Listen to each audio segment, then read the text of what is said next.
मन के विशेषज्ञों ने मन पर एक खोज की और ये पाया कि जो हमारा चेतन मन होता है उससे 9 गुना ताकत हमारे अवचेतन मन की होती है।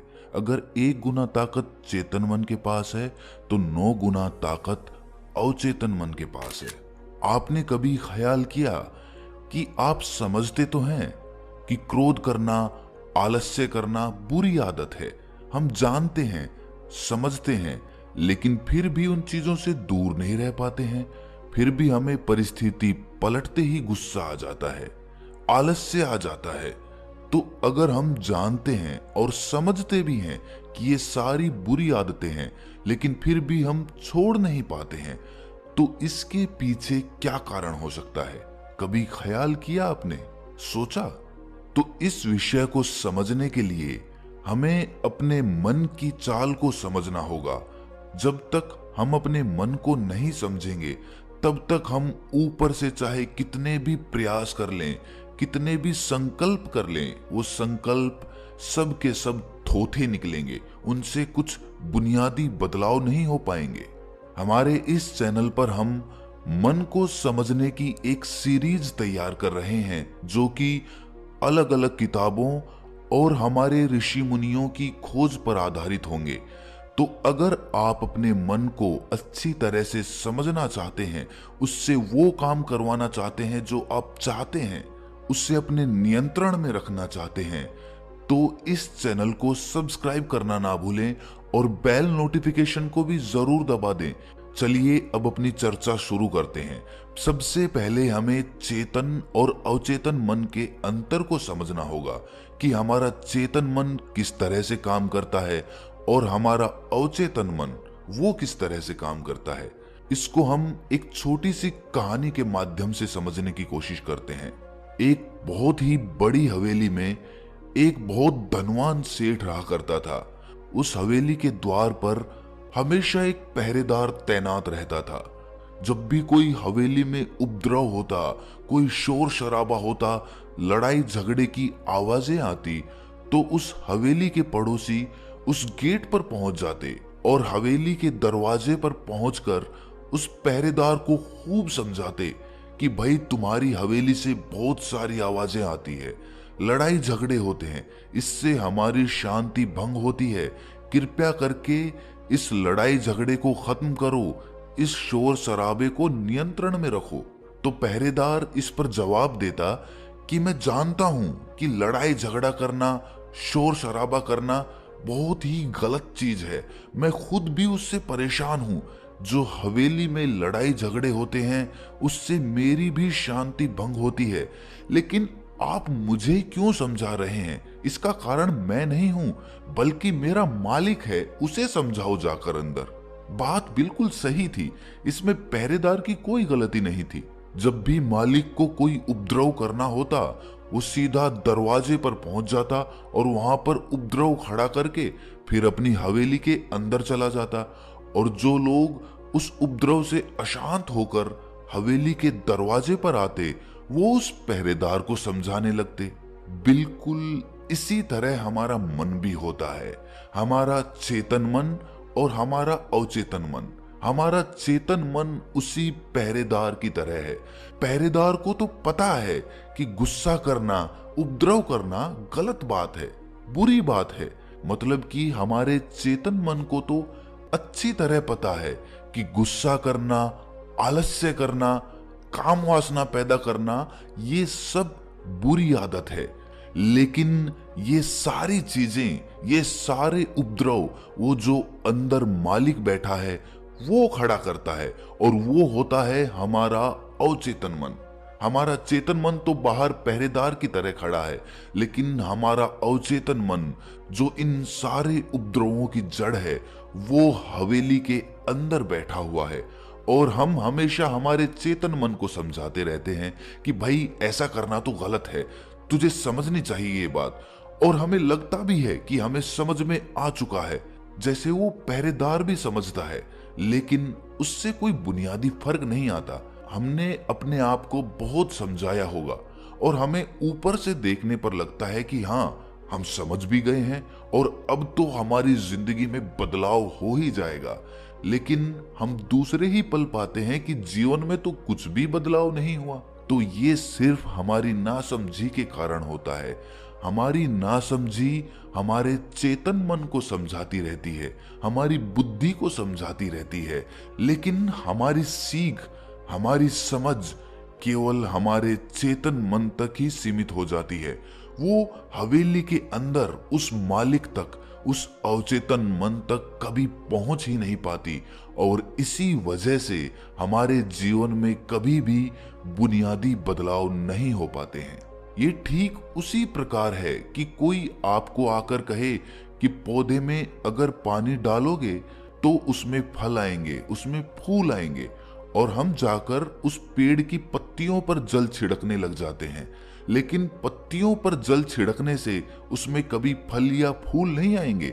उसके लिए तो हमें जड़ों में पानी देना होगा और तभी उस पर फल और फूल आएंगे। लेकिन हम पत्तियों पर ही जल छिड़कते रहते हैं और उस जड़ की गहराइयों में कभी नहीं जा पाते, उसमें पानी कभी नहीं दे पाते, और इसी वजह से हमारी जिंदगी में ताजगी, फल और फूल कभी भी पनपते नहीं हैं।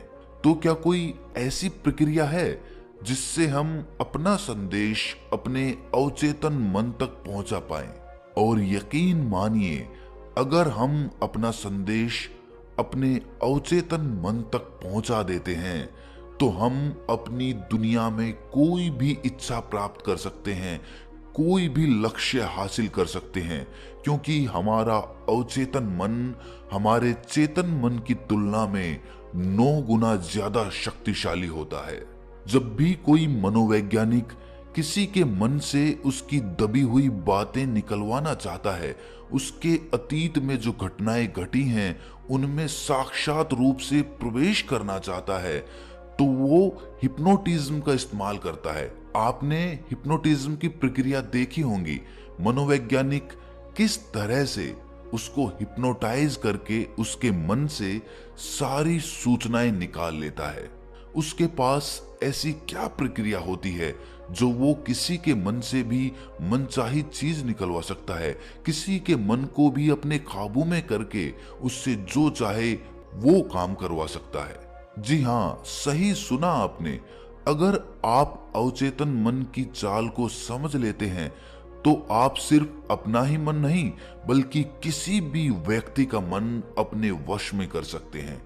अपने अवचेतन मन तक संदेश पहुंचाने के लिए आपको अपने चेतन मन को शांत करना होगा, उसे सुलाना होगा, उसके तर्क वितर्क सब बराबर में रखने होंगे। हमारा पहरेदार ही दरवाजे पर एक अंगरक्षक बनकर खड़ा है जो किसी को भी हवेली के अंदर उस सेठ तक नहीं पहुंचने देता। जब तक हम उस पहरेदार को किसी प्रकार, किसी प्रक्रिया के माध्यम से सुला नहीं देते या समझा नहीं देते, शांत नहीं कर देते, तब तक हम उस हवेली में प्रवेश नहीं कर पाएंगे। हमारी जो सामान्य बुद्धि होती है, यानी कि हमारा चेतन मन, वो तर्क वितर्क में माहिर होता है, वो तरह तरह के सवाल खड़े करता है, और इसी वजह से हमारे अवचेतन मन तक एक स्पष्ट संदेश नहीं पहुंच पाता। याद रखना, हम अपने अवचेतन मन को समझा नहीं सकते, उसके साथ तर्क वितर्क नहीं कर सकते, हम बस उसके पास एक स्पष्ट संदेश पहुंचा सकते हैं। और स्पष्ट संदेश तभी पहुंचेगा जब हमारे विचार, हमारा मन पूरी तरह से शांत रहेगा। जब भी कोई मनोवैज्ञानिक किसी के मन पर प्रयोग करता है, उसके मन से अपनी मनचाही बातें निकलवाना चाहता है, तो वो सबसे पहले उसके चेतन मन को सुलाता है। आपने देखा होगा कि एक पेंडुलम जैसी चीज उसकी आंखों के आगे घुमाई जाती है और उसके बाद उसको देखते देखते वो निद्रा में चला जाता है। उसका चेतन मन पूरी तरह से सो जाता है। अब वो तर्क वितर्क नहीं कर सकता क्योंकि वो सो चुका है। और उसके बाद मनोवैज्ञानिक उसकी बुद्धि को, उसके चेतन मन को सुलाकर सीधा उसके अवचेतन मन में प्रवेश करके अपनी मनचाही बातें निकलवा पाता है। तिब्बत के एक महान दार्शनिक लाओ त्से ने एक बात कही थी कि बात अगर समझ में आ जाए तो जीवन परिवर्तित हो जाता है। लेकिन वो बात उन्होंने पुराने समय के लोगों के हिसाब से कही थी, क्योंकि उस समय तिब्बत के और बाकी दुनिया के लोग भी बहुत सरल हुआ करते थे। उनका सरल हृदय हुआ करता था। उनको जो बात जिस तरह से बताई जाती थी वो उस बात को उसी भांति ग्रहण कर लेते थे। कोई तर्क वितर्क नहीं होता था। इसीलिए जब भी उनके पास कोई तर्क वितर्क करने वाला आदमी आता था तो पहले वो उसको ऐसे आदमी के पास पहुंचा देते थे जो तर्क वितर्क करने में माहिर होता था। और जब वो आदमी तर्क वितर्क करके थक चुका होता था तो वापस वो लाओ त्से के पास आता था और कहता था कि मैं तर्क वितर्क करके थक चुका हूं, लेकिन उससे मुझे कुछ भी हासिल नहीं हुआ। कृपया करके आप अपना तरीका बताएं, आप अपने तरीके से मुझे समझाएं, मैं उसमें कुछ भी अवरोध उत्पन्न नहीं करूंगा। ठीक उसी प्रकार जब तक हमारी बुद्धि तर्क वितर्क करके थक नहीं जाती है, समझ नहीं जाती है कि तर्क वितर्क से कुछ भी हासिल नहीं हुआ, उस समय तक कोई भी बात आदमी की समझ में नहीं आ सकती है। बुद्ध हमेशा अपनी बात को 3 बार दोहराते थे। राहुल संस्कृत्यान ने जब महात्मा बुद्ध के उपदेशों को ट्रांसलेट करना शुरू किया तो वो आश्चर्य में पड़ गए, क्योंकि हर बात 3 बार बोली गई थी। अब 3 बार अगर कोई बात बोली जाए तो पहली बात तो हम उसे सुन ही नहीं पाएंगे। अगर कोई चिकित्सक किसी मरीज को बोले कि तुम बीमार नहीं हो तो ठीक है, बात समझ में आ गई, मैं बीमार नहीं हूं। लेकिन वही बात अगर वो बार बार दोहराए तो आपको गुस्सा आ जाएगा।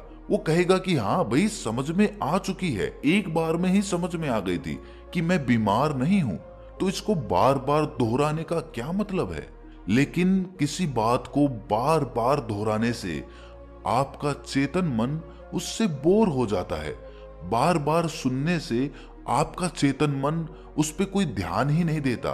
वो चेतन मन धीरे धीरे सोने लगता है और उसके बाद जो बातें बार बार बोली जा रही हैं वो आपकी भीतरी परतों पर पहुंच जाती है। भीतरी परतों तक मतलब अवचेतन मन तक पहुंच जाती है। और जब कोई बात अवचेतन मन तक पहुंच जाती है तो यकीन मानिए आप बड़ी से बड़ी बीमारी को भी अपने आप ठीक कर सकते हैं। ऐसे प्रयोग दुनिया में बहुत से लोगों ने किए हैं। एक बार एक प्लेन क्रैश हो गया और उसमें जो पायलट था वो वहां से गिरने की वजह से उसकी सारी हड्डियां टूट गई थी। अधिकतर हड्डियां टूट चुकी थीं और वो अस्पताल में भर्ती हो गया था। उससे हिला डुला भी नहीं जाता था क्योंकि सारी हड्डियां टूट चुकी थीं। और सभी डॉक्टरों ने जवाब दे दिया था कि इतनी हड्डियों को जोड़ पाना और फिर से तुम्हें स्वस्थ कर पाना नामुमकिन सी बात है। लेकिन उस आदमी ने अपने अवचेतन मन को समझकर अपनी सारी हड्डियों को अपने आप ही ठीक कर लिया। ये सिर्फ हमारी अवचेतन मन की शक्तियों के कारण होता है। अनजाने में ही वो शक्तियां हमारे मन से काम करवाती रहती हैं और हमारा शरीर अपने आप स्वस्थ होने लग जाता है।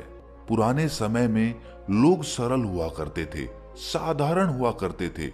इतना तर्क वितर्क नहीं था। जो बात जिस तरह से समझाई जाती थी, जिस तरह से बोली जाती थी, उसी तरह से उनको वो समझ लेते थे। और आज के तथाकथित बुद्धिमान यानी कि इंटेलेक्चुअल लोग उन लोगों को रूढ़िवादी बोलते हैं, अंधविश्वासी बोलते हैं। लेकिन आपने एक बात नोटिस की है कि जो आदमी जितना ज्यादा इंटेलेक्चुअल होता है, जितना ज्यादा तार्किक होता है, वो उतना ही ज्यादा अशांत भी पाया जाता है। चाहे उसने अपनी बुद्धि का कितना भी प्रयोग किया हो, चाहे वो तर्क वितर्क में कितना भी समर्थ क्यों ना हो, लेकिन उसका मन फिर भी अशांत बना रहता है। तो फिर ये आश्चर्य की बात है कि इतना बुद्धिमान आदमी, इतना इंटेलेक्चुअल आदमी आखिर इतना अशांत कैसे हो सकता है।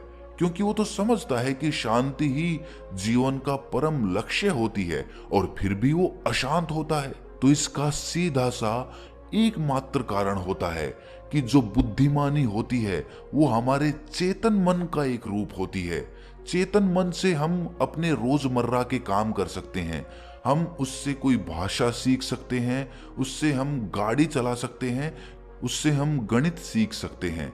यानी कि वो सभी सांसारिक चीजें जो संसार में जीवित रहने के लिए आदमी को रोजमर्रा की जिंदगी में करनी पड़ती है। लेकिन जहां तक बात आती है क्रोध, काम वासना, आलस्य इत्यादि, जो कि हमारे अवचेतन मन का हिस्सा होती हैं, उनको कहीं से सीखना नहीं पड़ता। आपने क्या कभी क्रोध करना सीखा है? आपने काम वासना सीखी है? अगर आपको जंगल में भी फेंक दिया जाए तो भी आप काम वासना अपने आप सीख लेंगे।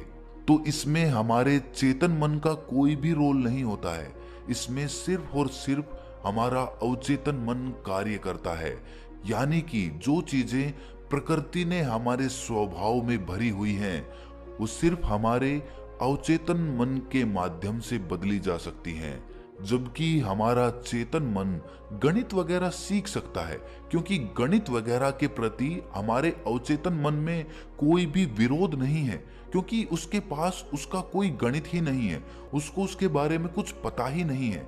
इसीलिए अगर आपको कोई कहता है कि 2 और 2 4 होते हैं, तो आपके अंतर मन में, आपके अवचेतन में कोई भी विरोध उत्पन्न नहीं होता है, क्योंकि उसके पास उसकी कोई भी सूचना नहीं है। इसीलिए आपके चेतन मन को जिस प्रकार गणित समझाया जाएगा, वो बिना विरोध के उसी प्रकार उसको समझ लेगा। लेकिन जहां बात हमारे अवचेतन मन की आती है, तो वहां पर हमें स्पष्ट सूचनाएं भेजनी होती हैं, और जो सूचना स्पष्ट नहीं पहुंचेगी वो उस पर कभी कार्य नहीं करेगा। हमारे अवचेतन मन तक कोई सूचना स्पष्ट क्यों नहीं पहुंच पाती है? इसके मुख्य रूप से कुछ कारण होते हैं। सबसे पहला कारण तो यही होता है कि जब भी हम कोई सूचना अपने अवचेतन मन तक पहुंचाने की कोशिश करते हैं, तो हमारा चेतन मन उसके हानि और लाभ के बारे में सोचता रहता है, और जब तक हम उस विषय के बारे में स्पष्ट सूचना नहीं पहुंचा पाएंगे, वो कुछ भी काम नहीं करेगा। जब भी हम कोई प्रार्थना करते हैं, भगवान से कुछ हाथ जोड़कर मांगते हैं, मान लीजिए कि मैंने मांगा कि मुझे अच्छी नौकरी मिल जाए, मैं जीवन में कामयाब बन जाऊं, उसी वक्त हमारा चेतन मन ये सोच रहा होता है कि नौकरी लगने के बाद, कामयाब होने के बाद मैं ये करूंगा, मैं इस तरह की शादी करूंगा, इतने पैसे जोड़कर ये काम करूंगा, और इस तरह के विचार उस स्पष्ट सूचना को हमारे अवचेतन मन तक पहुंचने ही नहीं देते। इसीलिए कहा गया है कि ध्यान हमारे मन को, हमारे मन के विचारों को एकदम शांत कर देता है, और शांत मन से जो चीजें अवचेतन मन तक पहुंचाई जाती हैं वो फलीभूत होती हैं, उनसे हमें वो सब हासिल होता है जो हम अपने जीवन में हासिल करना चाहते हैं। इसीलिए अगर आप बुनियादी तौर से अपनी जिंदगी को बदलना चाहते हैं, जीवन में कुछ बदलाव चाहते हैं, अपने किसी भी लक्ष्य को हासिल करना चाहते हैं, तो अपने अवचेतन मन की शक्तियों को वश में करने के ये तरीके जरूर आजमाएं। किसी भी बात को मंत्र की तरह बार बार अपने मन में दोहराएं। 21 दिन तक ये प्रयोग करें। हो सकता है कि कोई आपको बोले कि इससे तो क्या हासिल होगा, लेकिन जैसे जैसे आप किसी बात को मंत्र की तरह दोहराते चले जाते हैं, वैसे वैसे वो बात स्पष्ट रूप से आपके भीतरी अवचेतन मन तक प्रवेश करती चली जाती है। जब भी आप रात में सोएं, तो अपने किसी भी लक्ष्य के बारे में जो आप हासिल करना चाहते हैं, उसके बारे में 10 बार अपने मन में दोहराते हुए ही निद्रा में चले जाएं, क्योंकि हमारा अवचेतन मन कभी नहीं सोता है। वो 24 घंटे और 365 दिन लगातार कार्य करता रहता है, जबकि रात में सोते वक्त हमारा चेतन मन सो जाता है, और उस वक्त हमारा अवचेतन मन सबसे ज्यादा सक्रिय होता है। तो ये हमारा पहला एपिसोड था जो मन के ऊपर आधारित था। मन के ऊपर हम ऐसे ही और भी एपिसोड्स लाते रहेंगे, तो अगर आप उनको सुनना चाहते हैं तो इस चैनल को सब्सक्राइब जरूर कर लें। और हाँ, अगर आपके अपने मन से संबंधित जितने भी सवाल हों उनको कमेंट सेक्शन में जरूर डाल दें। अपने चैनल पर लाइव आकर आपके सभी सवालों के जवाब देने का अपनी तरफ से पूरा प्रयास करेंगे। तो मिलते हैं मन के अगले एपिसोड में, तब तक के